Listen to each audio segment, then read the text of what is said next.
시작 도시가 점점 커지면서 현재 15,000명이 넘는 시민이 이 도시에 살아가고 있는데 수도 시설 과부하, 물 부족, 사람들이 점점 많아지면서 수도 소비량이 늘어가고 있는데 이 프랑스 스타일의 급스탑 이것도 하나 추가를 해줄게요.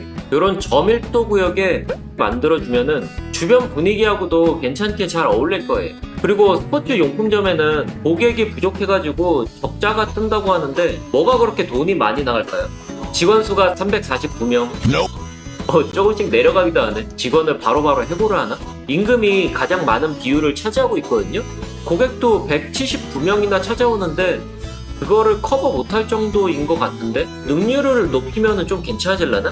네트워크 품질이나 우편 처리, 그러고 보니까는 도시에 현재 우체국 같은 거는 만들어주진 않았고 공업구역에 네덜란드 변전소 만들어주면서 네트워크 확장해준 거 말고는 따로 해준 게 없으니까는 네트워크도 좀 확장을 해주긴 해야 될 것 같네요. 이런 네덜란드 스타일 변전소를 하나 만들어주고 그 다음에 네트워크를 업그레이드 해주면은 괜찮은 범위의 네트워크를 제공을 합니다. 하지만 사람들이 많이 살기 때문에 네트워크 품질은 조금 떨어질 수도 있어요.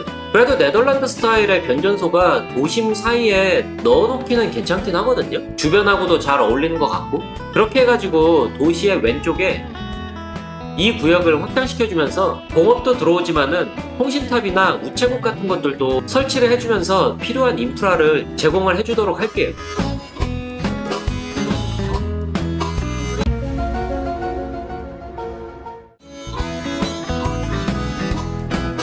방금 이 길을 삭제한 이유가 호수가 있는 이 구역에 여기를 너무 좁은 구역에다가 끼워 맞춘 것 같아가지고 좀 더 공간을 넓게 써보려고 이렇게 해놓은 겁니다.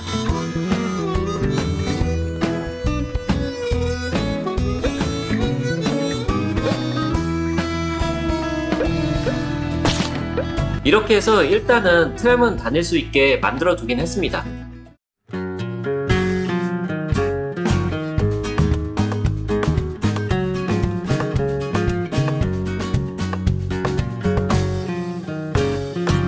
이 구역은 넓게 사용하고 싶거든요. 스카이스크래퍼 우체국도 하나 들어왔었죠. 이게 우체국 역할도 하는데 지하 주차장이나 레스토랑 같은 것도 업그레이드가 가능합니다. 그리고 건물 레벨 비용도 5%나 줄여주기 때문에 사람들을 바라보는 요런 쪽이 괜찮지 않을까 싶긴 하거든요.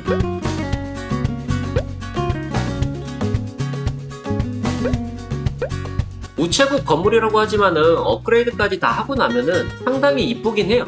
멀리서 봐도 높아 보이지는 않기 때문에 여기 중밀도들하고도 괜찮게 어울릴 것 같긴 해요. 그러면은 여기다가는 저밀도 사무실을 놓을게요. 비는 중간중간마다 상가도 넣어놓고요. 아직 우리 도시에는 대학교를 만들어주진 않았지만 교육 잘 받음이 17%나 되고 고학력이 8%나 되기 때문에 어느 정도 수요가 있기는 할 것 같아요. 고층 빌딩 하니까 생각이 나는데 이 빈 구역에는 보유 건물에서 이런 건물 들어왔었거든요. 경찰 본부로 업그레이드도 가능하고 사무직 능률도 올려주기 때문에 높은 건물이 있는 이곳에 괜찮게 어울릴 것 같아요.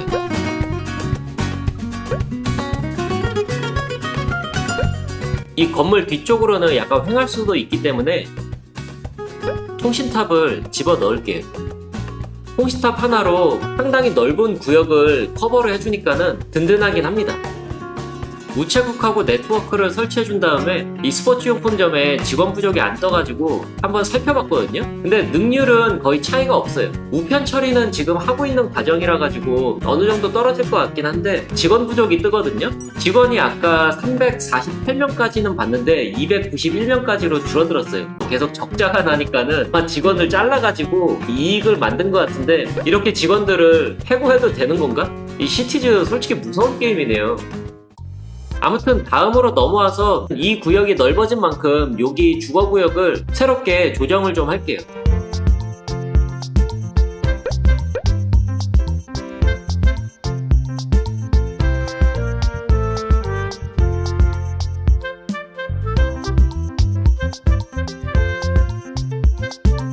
확실히 구역을 다시 만들어줄 땐 사람들 요리조리 막 움직이고 이런 것들을 보고 있자니 신기하고 재미나긴 한 것 같아요.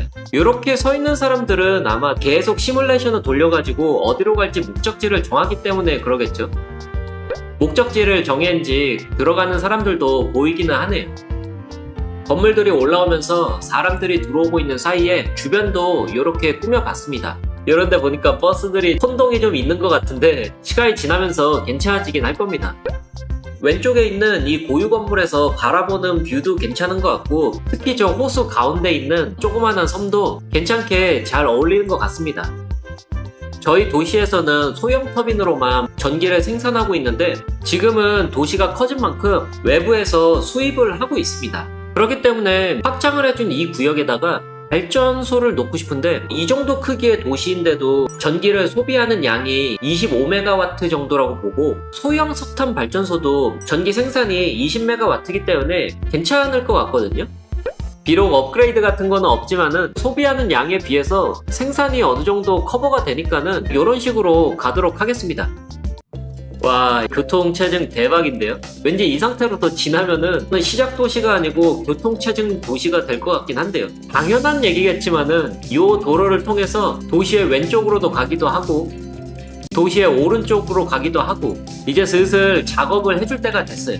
맵 타일을 요만큼 구매를 해주고, 도시로 들어오는 입구가 여기에 하나 있지만은 도시 왼쪽에서 들어올 수 있는 길을 하나 더 뚫어가지고 트럭들이 이쪽으로 바로 갈 수 있게 하고, 들어오는 입구를 이 뒤쪽으로 빼주면은 왠지 이 뒤쪽 길을 이용해가지고 저쪽 공업까지 연계가 되지 않을까 싶기는 하거든요.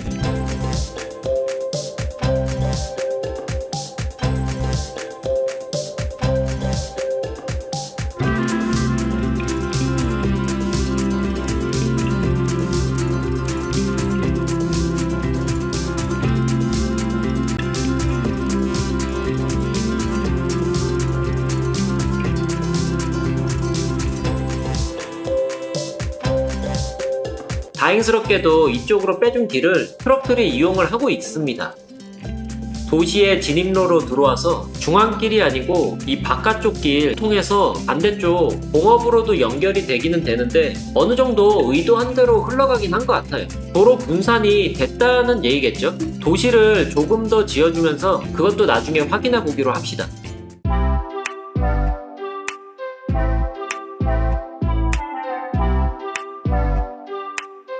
이 공업구역 아래쪽은 뭘 해줄까요? 서플라이 체인에 들어온 시리얼 제조 공장이 있거든요.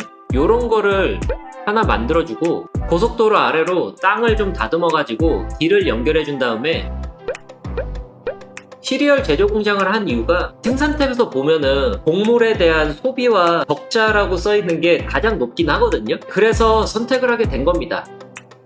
곡물 같은 경우에는 전체적으로 소비하는 게 750톤 정도 되거든요. 전체 다 반영이 된 건지는 모르겠는데 도시 외부에서 들고 오는 양이 약 500톤 정도 되기 때문에 상당히 많은 적자이기는 해요. 그래도 나중에 전문 산업도 레벨이 올라가고 하면은 밸런스는 맞춰지지 않을까 싶긴 합니다.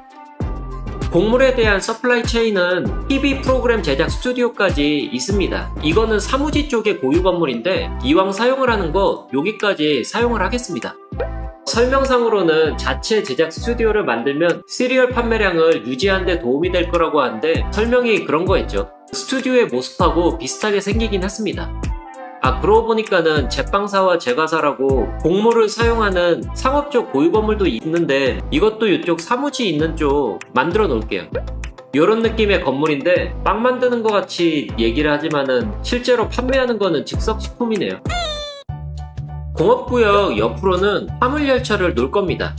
공업에서 트럭으로 물건이 운송되면은 그 거리에 따라서 가격이 비싸진다고 해서 그래서 화물열차를 놓도록 하겠습니다. 새로 나온 차고지도 활용해보고 앞뒤로 뚫려 있으니 선로를 연결해주기가 좀 더 자유롭고 수월한 것 같아요. 산 위로 연결된 선로는 외부로 연결된 선로이고 도시 앞에 고속도로 아래로 땅을 다듬고 뚫어줘서 연결을 하려고 합니다. 도로 아래로 연결해주는 이유는 기찻길이 도로 위로 있는 모습이 개인적으로는 좀 별로인 것 같더라고요. 그래서 웬만하면은 도로 아래로 만들어주려고 합니다. 쭉 연결된 선로는 도시의 오른쪽 공업구역까지 갑니다. 공업구역과 가깝게 화물터미널을 만들면 트럭들이 멀리 물건을 운송하지 않아도 될 겁니다. 그 반대편으로도 외부 연결을 해주도록 하겠습니다.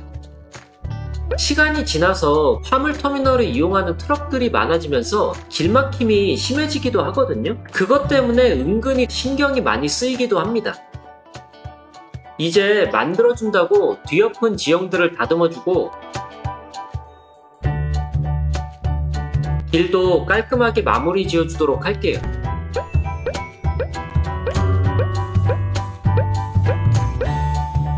화물열차 연결 다 했습니다. 설정해준 화물열차들 출발을 하네요. 여기는 도시 왼쪽에 있는 화물터미널이고 이게 새로 나온 에셋이잖아요. 관통해가지고 지나갈 수 있는, 그래가지고 여기서는 활용을 해보려고 하는 겁니다. 이 도시에서 화물열차를 두 군데로 연결을 해두는데 하나는 외부로 통하는 길이고 하나는 도시하고 도시 간에 물류를 서로 공유할 수 있게 연결을 해둔 겁니다. 지금 앞에 보이는 화물열차는 도시 외부로 나가가지고 수출이나 수입을 담당하게 될 겁니다. 그리고 나머지 하나는 위로 연결해준 선로를 통해가지고 도시의 바깥 부분을 가로질러가지고 오른쪽에 있는 화물 항구로 연결이 되는 겁니다.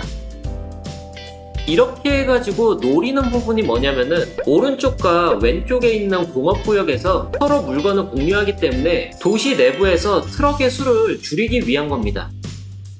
그리고 당연한 얘기겠지만은 외부로 연결되어 있는 화물열차를 통해 가지고 외부에서 들어오는 트럭의 수를 줄이고 싶은 겁니다.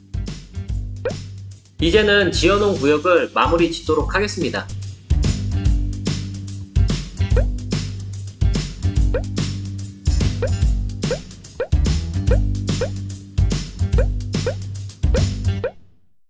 도시를 만들면서 계속해가지고 봤는데 새로 뚫어준 이 길도 사용이 잘 되고 있습니다. 그거 덕분에 기존에 있던 도시 진입로도 막히지 않고 차량들이 잘 이용하고 있습니다.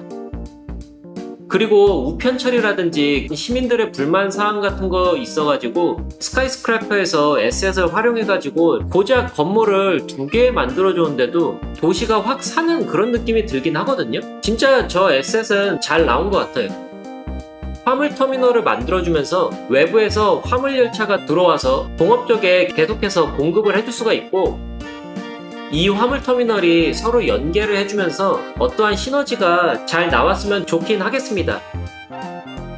아무튼 이번 영상은 여기까지고 영상 봐주신 분들 모두 감사드리고 지금까지 블루였습니다.